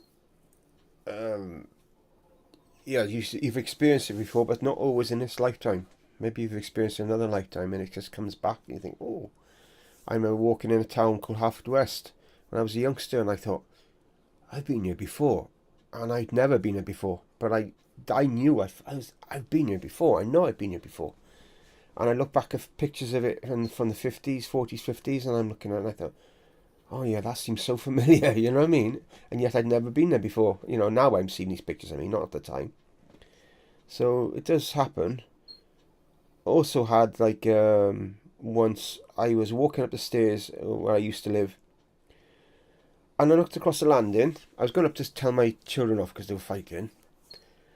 I looked across the landing and I saw myself going into the room and telling them off. And I thought, hang on. And I walked up the stairs and I did the same thing literally 10 seconds later. I thought, what the hell is that about? And like a time slip almost, and I've experienced it like in the car. I'm listening to a song and all of a sudden it gets rewound. Oh, and it starts again. I thought, what's happening a lot recently? What the hell is that about? Stuff like that, and again, I don't know what it all means, but it means something, yeah, but I don't know what it means though. No, I don't know. Well, that Russell Targ that I told you about earlier on, you've got to watch Third Eye Spies. It's called. Fantastic documentary. Yeah. And he found one of his remote viewers. They asked him to look at an area. In fact, I think there was 3 in this particular piece. 3 remote viewers. They split them up, and they asked one of them, or asked all of them, to remote view, and they gave them coordinates. And these coordinates were of it was a log cabin that was somewhere in the woods. So they all came back and they all pointed out I think it was a water tower they pointed out. And these are 3 separate water purification areas. And all 3 of them came back with very similar drawings. And they went, no, that's not it at all. That's not what we want. And then one of them said, well, this was the biggest thing that I could see around that area. And I naturally presumed that you thought this is what you wanted to look at. And then this Russell Targ, he said it went on a couple of months and it made him curious as to why all 3 came back with the same thing. And then he started researching the whole area. And it was 30 years before, I'm paraphrasing that, so that could be wrong, quite a few years before, in that area, there was a water tower with a water purification plant, and they'd seen something that was 30 years old that isn't there anymore. Oh, wow, that's cool. But if you get a chance to look at it, please do. It's Third Eye Spies with Russell Targ. He's a fascinating man. Yeah, I will look into that. So they were basically glimpsing into the past then? Yeah, they were looking into the past. Fascinating. Have you seen the videos of the guy? I think it's David, isn't it? Biago, a time traveller. No, I haven't. I'll have to try and find his videos. He reckons he did loads of experience with the FBI going back into the past, stuff with them, the machine. David Biago, he actually ran for president at one point, but he never actually got anywhere. But he did. I'll try and find out dig out the information about him. But he did loads of trips to the past and stuff. And he says sometimes people they went to the past, other people were doing it, and they come back and they'd be like deformed after it. There was something would go wrong and stuff like Yeah. that. And it's very interesting. I watch a lot of his videos, and he always says the same things. He reckons he's been photographed at Lincoln's some speech or something. He was a little boy in it, and he reckons it was him. So I don't know again if it's true or not, but I'm just saying what he said. I'll try and find out the information. I'll forward it to you. Now, are you talking about David? Or what? He's the one that used to be on Ancient Astronauts, skinny blonde-headed guy? He's older now. I don't know if he had blonde hair back then. He's older, 70s or odd now, I'd say. Oh, okay. Maybe yeah, it's not could have been him. It's not him. Wrong guy. There's another guy that was really big on what you're talking about. He's the blonde-headed guy off of Ancient Astronauts that he has his own YouTube channels and stuff now, and he got hooked up with Goya and everything, and he's into like the secret space program and things like that. So that's who I was thinking you might have been talking about. That sounds like David Wilcox. David Wilcox. There you go. That's it.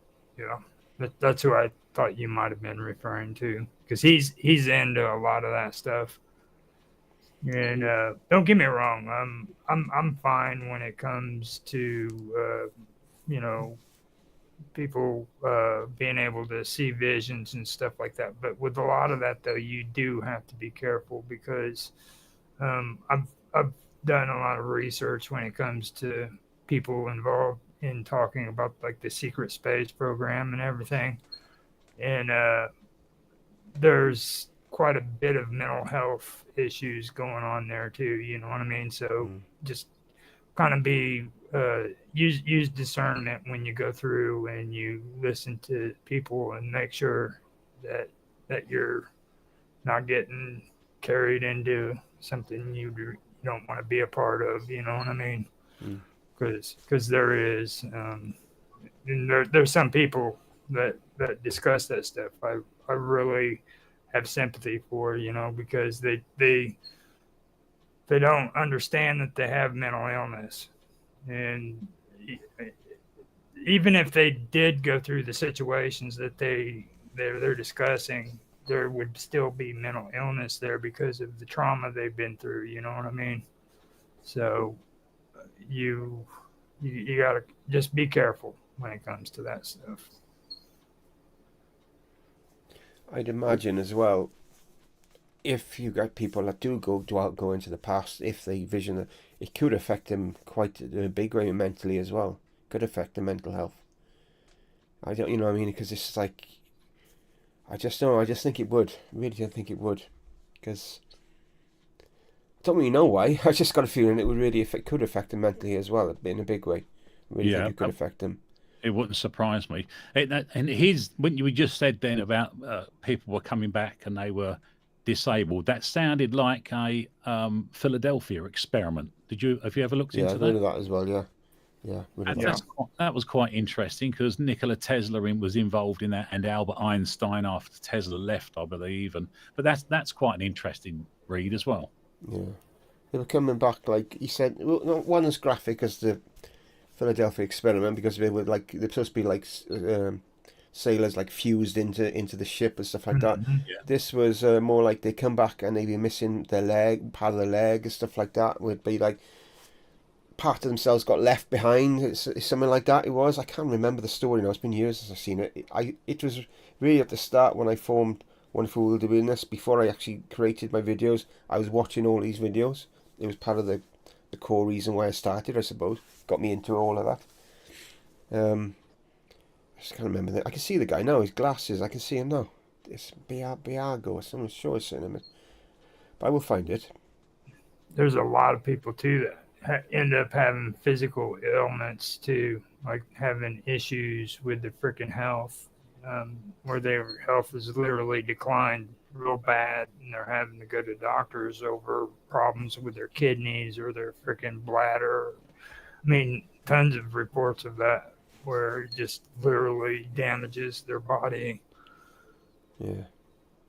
So we're not designed to time travel as human beings. So spiritually, yes, we can go anywhere we want, but as human beings, we're not designed to go to do that or even view it. Even we're not really. We're designed to be in the present. Really, aren't we? As a people, as a race. I mean. So. I've developed an ability to log situations and information and put it in a pigeonhole and I don't believe nor disbelieve, I just know. And then 20 years later, I can pull that piece of information out and say, but this guy said so and so and so. So that would, and as soon as I mention something, everybody thinks, oh, so you believe that, do you? I go, no, it's just something that I've heard in the past that is rigged and it's connected with this somehow. I'm not saying it's right or wrong or indifferent. I'm just saying it's a piece of information I've come across. Because normally people either believe something or disbelieve it. If they disbelieve it, they never mention it again. And if they do believe it, they mention it. I don't, after 17 years, I've ceased to work like that. I just log it as seen. I'm like that. I tend not to believe or disbelieve. I don't know. It interests me. That's what I don't say. Anyone say, "Oh, you believe that?" I said, "No, I don't believe anything." I said, that's just how I perceive it. It doesn't mean it's right or wrong. Like I said about my connection, I don't believe I've got a connection. I could say I might know I got one, or I could just say I perceive that I've got a connection. I don't believe or disbelieve, just I perceive it. So it's totally different. I think then to you find with people who religion, then it's you believe in that religion. Then that is, you need belief for that because it's a religion. It's different. But for things like we're talking about, you just be open to them and just either they click with you or they don't. That's why viewing it. So many people are not open at all. They're totally closed off. Yeah. When it comes to the perception thing, I think the best example I've seen was, I don't know if you guys seen it before, but the girl that played on Resident Evil in the movie, she played a part of a psychologist in Nome, Alaska. And she did hypnosis with people who were supposed to have been abducted by UFOs or aliens. And everybody that she did these hypnosis therapy with always reported seeing owls. Okay. Now, they turn around and they'd see these owls, and what they really were, it was a subconscious image that was put into their mind to make them see an owl instead of an alien. Well, you could make it out like it was an alien, but there's also accounts of the skinwalker where the skinwalker makes it appear that he is an owl. Okay, so when it comes to perceptions, it's who are you looking at it from? Are you looking at it from somebody in Nome, Alaska, or are you looking at an Indian who's living on the Hopi reservation? You know what I mean? That owl would mean one thing to one person where it would mean one thing to another person entirely. So it goes in a lot of different directions, and you have to be open-minded about it. Can't just discount everything because it could really mess you up. I agree with that because I'm saying about how I perceive stuff to me now as a person in 2024. Now, if I've experienced this 100 years ago, how would I perceive it then? It'd be just different because your conditioning of the area you live in back then, the society you live in, what your beliefs are, the society, everything influences you. Whereas now it's still around, but it's sort of different. And if it was 200 years ago I had the same things happening to me now, I'd be different again because I'd have a different perception to it. And if I was an Egyptian, again, it's all going to be, it could be the same thing that everyone's seeing or experiencing, but because of a mental outlook, our conditioning sometimes, in the world we're in, it's it's never going to be the same, you know, if you look at that, you know, from the past to the future, or even from individual to individual. You know, if all three of us experience exactly the same things, we're going to view it differently because of our upbringing, the way we are in the world, you know, as well. So this whole thing about perception, this is the reason that there's good mediums and average mediums. yeah, Because the conscious mind tends to twist things that you see, and there's a lot of experiments that have been done on this to prove it. It twists things that you see to make sense. Well, that's the good mediums. They don't try to make sense. They just tell you the nonsense that they're being told or feeling. yeah, Whereas the mediums that are still learning, they try to twist it so that it makes sense. And because it doesn't make sense to them, they've twisted it into something that it isn't. And that perception thing is a big thing in everybody's life. Everybody's life. Everybody twists everything. You talk to somebody that I know somebody that's obviously had some trauma as they were growing older, and I don't know what it is, but they twist everything, every situation to be against them. And you have to say, no, that's not the situation, because we notoriously we judge our future from our past. Whatever situation we've been in, we think if the same type of thing turns up again, it's going to be. It's not that way. It's not going to be the same again. It's a different situation. yeah. I can understand. I dated a girl who to time me after we got engaged many years ago now. But for every girl I dated after that, it was so this is going to happen again now. This is going to happen again, even though there was no reason for it to. It was just because I'd had that trauma. I kept thinking it was going to happen all the time, you know. And eventually, thank God, I got over that and I moved on from that. But it just shows it happens, though. It happens. And the people out there far worse trauma than I went through. You know, that's not just really nothing when you look back at it now in the big picture of things. Yeah. But the people with far worse trauma who are going to just relive it every time because they think that's the way it's to be. That's the way their life is. And it's sad, you know, but that's what happens, isn't it, you know? I went through something recently where I had a really bad cough. This was just after COVID. I just suffered with COVID, and I was getting over it, and I was left with this cough. So I was sitting in my chair in the living room, and the wife was sitting opposite me. And then all of a sudden I went, and I started coughing, and with this cough, air was expelling, and I couldn't draw any in. So I went like this, and then I just went out, completely out.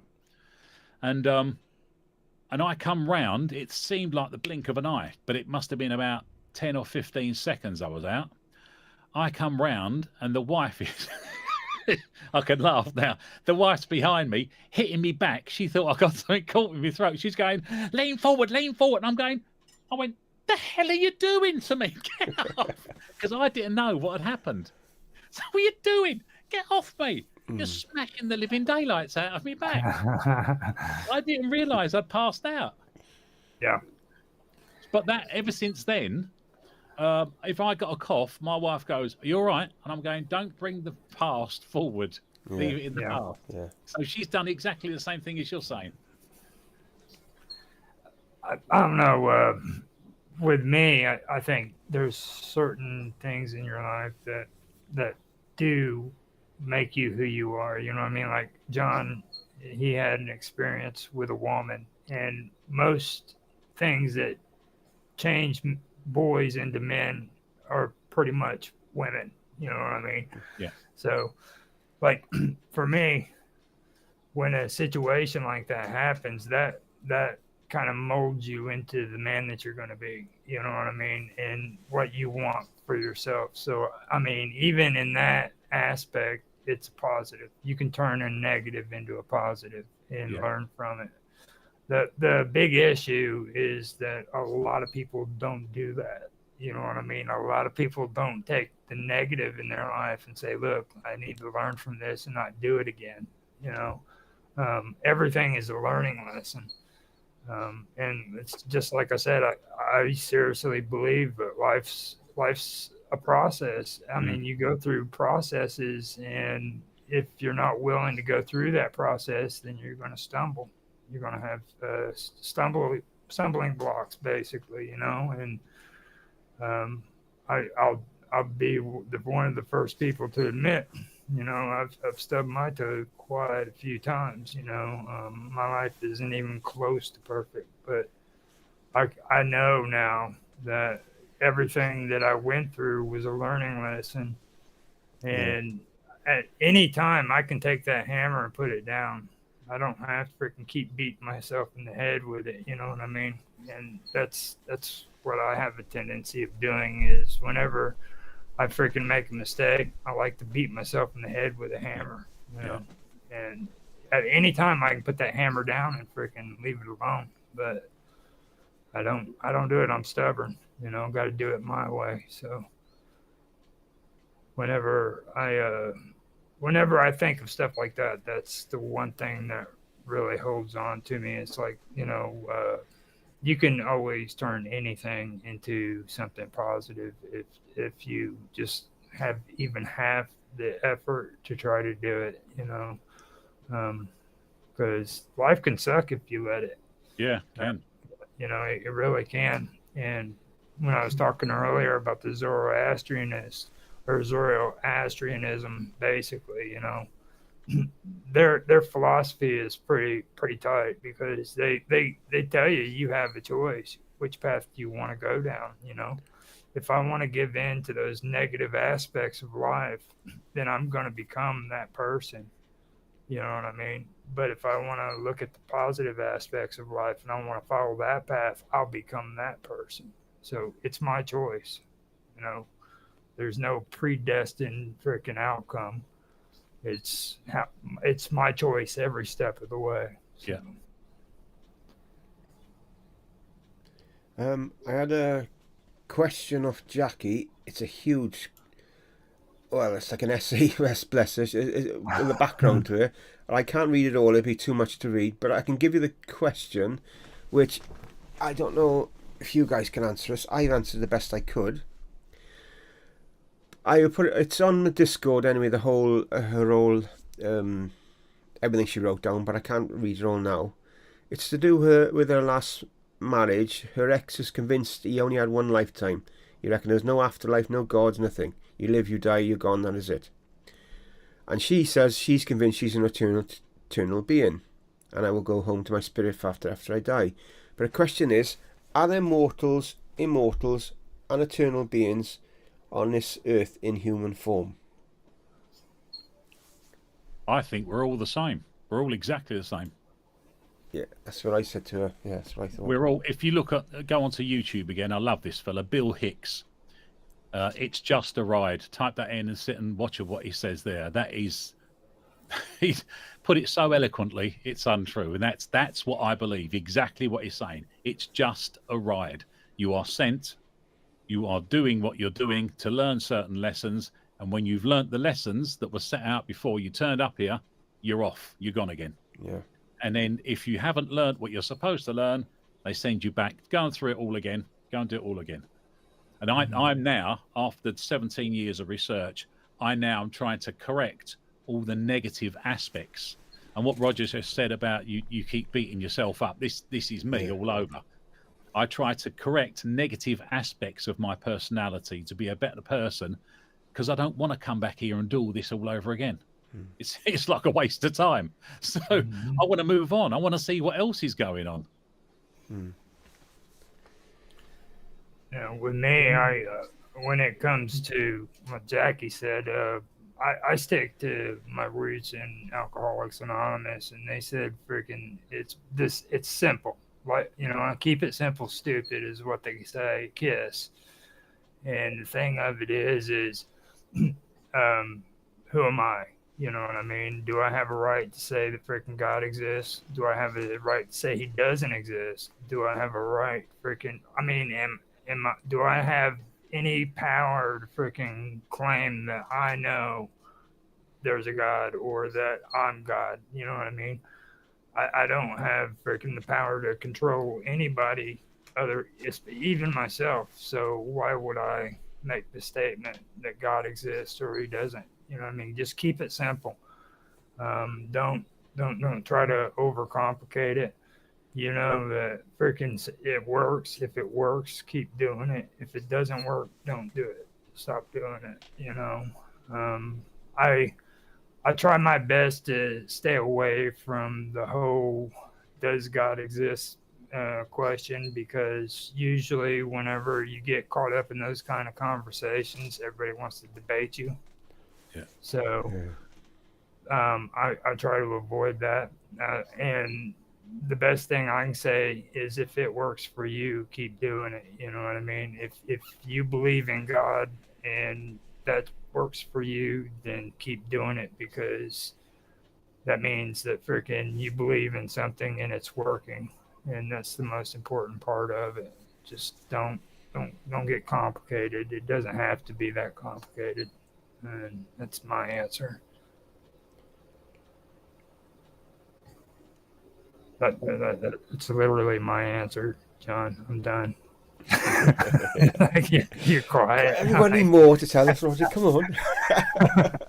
I'm like, no, I'm finished, man. So, what I getting back to a question? What I want to know, are there mortals on this plane of existence? I would say no. I think everyone's immortal. Everything is immortal. You know, we're all myself. Doesn't mean I'm right. Doesn't mean I'm wrong. Just my perception. Even down to animals, trees, everything, all born with, all got a spirit within them that will be moved on somewhere else when they deteriorate or die, whatever. You know, that's just my perception. But I don't believe there's anything mortal on you. Maybe I don't know. Do you think there's anything mortal on this planet? What would you define mortal? I suppose you could say like a house is mortal, in a sense, isn't it? Because it's like bricks and mortar, and that's going to eventually fall down. That is, I suppose, mortal. But as beings, as human beings and stuff, I'd say we're all immortal in a sense. Not a human being. When we die. But our spirit, our souls live on. I mean, our human form dies. Yes, that's mortal. Our human form is mortal, of course it is. But our souls are immortal in a sense. So I think everything, every animal, everything has all got a soul. So I would say, well, when see their forms die, then their mortal form dies. Yes, but not their immortal form. I mean, science even backs that up, though, because it says energy can't be created or destroyed. Yeah. All right. So whatever happens after death has to freaking continue once still created there. The thoughts you have in your brain, the consciousness that you have, that can't be destroyed. It's got to go somewhere. Yeah. That's science telling you that. Okay. So for me, I know that even scientists agree that freaking energy can't be created or destroyed, so something has to be done with it.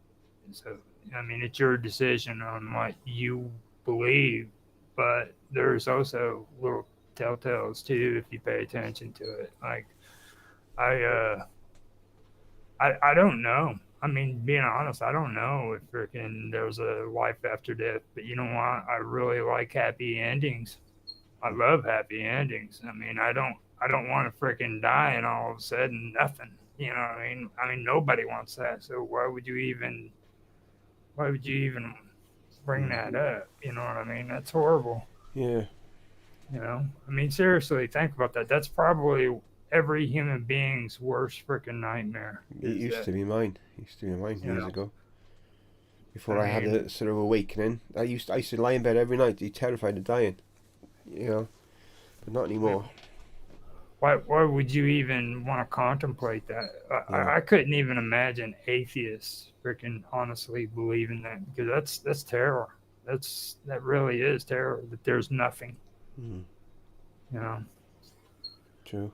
There's a lot of research being done with children that are being able to describe an area that was there before they were born. There was a famous child, I can't remember his name now, and I think he was in Ireland, and he could tell you exactly the aeroplane that he flew in World War II, his name, date of birth and everything. And that's really interesting, because if we're actually here, if we are here and this is all real, how does that happen?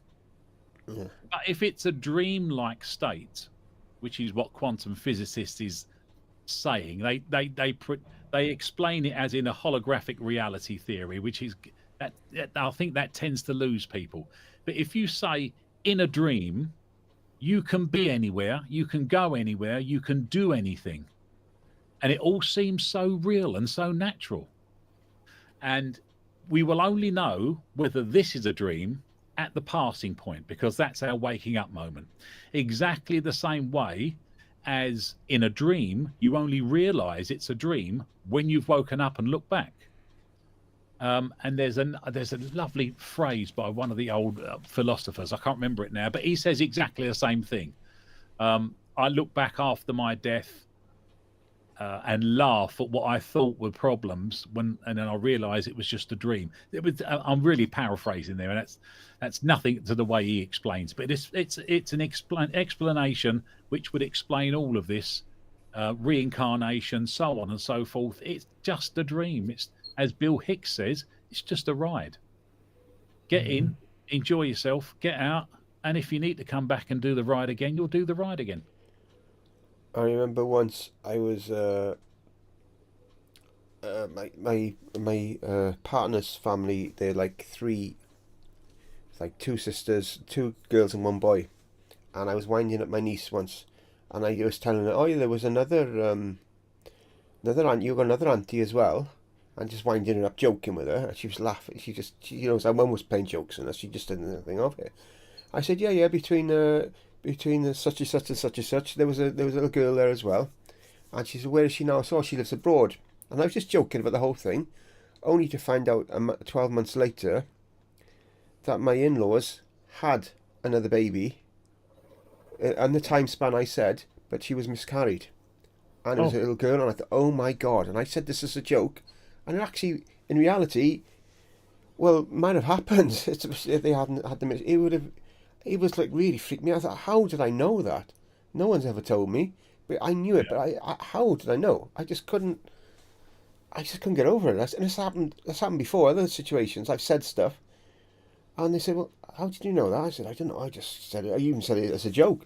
And they said, "Well, that's exactly what's happened." And I think, well, how? How could I possibly know it? Yeah. It's something is feeding me to tell me my knowledge, to tell me this, to tell me that. Well, I think, if there wasn't a thing on the other side, how would I get this information? Where would I get it from? How would it happen? So. I strongly still believe in the whole concept of mediumship being a vessel. You know what I mean? Yeah. Like you're a vessel. Channel. This information travels through you. It's not from you. And there's people also who discuss freaking the fact that they get this information against their will. Like they don't have a choice. It just happens. You know what I mean? And in those situations, I've heard them say, you've got, you got two choices. It can be a gift or it can be a curse. It's your choice. There's people out there that go through that stuff and they never had the choice. It just happened to them. So. Yeah, well, I think we're born with the ability, we're born with a strong connection. Nearly all of us are. I think, I can't say all of them, nearly all of us are. And again, once we get into the world and we're told, oh, you can't do this, you can't do that, and then you say you've got imaginary friends, oh, they don't exist, and so you shut them out, and then you become closed to the whole spiritual connection theory. And then if you're lucky, later on in your life you'll be awakened in some way or other, like it's happened to myself and Michael as well. What happened to him.